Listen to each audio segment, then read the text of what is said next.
Donc ce qui est céréales, ça part chez un marchand d'aliments qui l'incorpore dans les aliments pour animaux.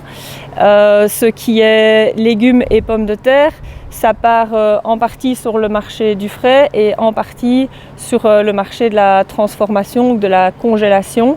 Aujourd'hui, les proportions, c'est plus ou moins moitié-moitié.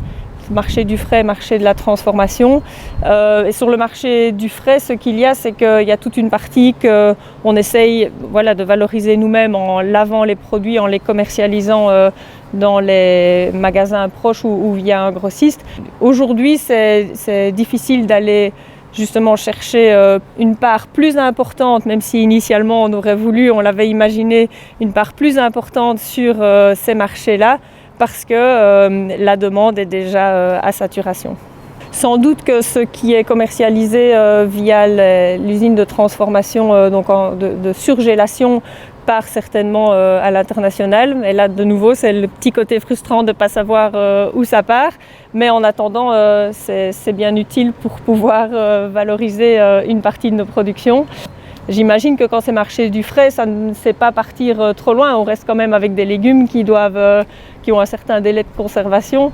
Mais je ne maîtrise pas de nouveau exactement où part la totalité de la production. La réalité fait que c'est impossible d'écouler toute notre production à la ferme parce qu'il faudrait un éventail de produits qui est beaucoup plus large pour pouvoir se le permettre. Il y a des personnes qui font des marchés sur Bruxelles et Liège qui vont faire les marchés à notre place. Et ensuite, il y a un grossiste qui va déposer et qui va livrer dans des magasins bio.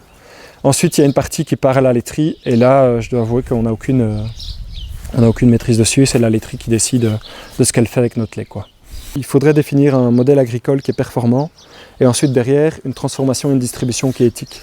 C'est pas parce qu'on a choisi de produire en bio, c'est pas parce qu'on a choisi de choisir l'environnement que notre litre de lait va coûter beaucoup plus cher, c'est quelques cents en plus, mais sur le produit final, ça représente rien du tout. Actuellement, ce qui coûte cher dans un produit, c'est la transformation et la distribution, ou ce qui va avoir un impact très fort. Alors donc, ce qu'il faudrait, c'est qu'il y ait une éthique à la production et qu'il y ait une éthique à la transformation et à la distribution. Ça, je pense que c'est l'avenir. Et nous, notre avenir à nous, c'est de faire des produits qui sont de niche et d'une qualité différente et très différenciée. Et là, je crois qu'en tant que producteur, on a une belle carte à jouer parce qu'on est capable de faire quelque chose que l'industrie ne saura jamais faire. J'aimerais bien qu'il y ait toute une série de critères qu'on définisse comme essentiels et qu'on définisse au niveau de la société un minimum en dessous duquel on ne descend pas.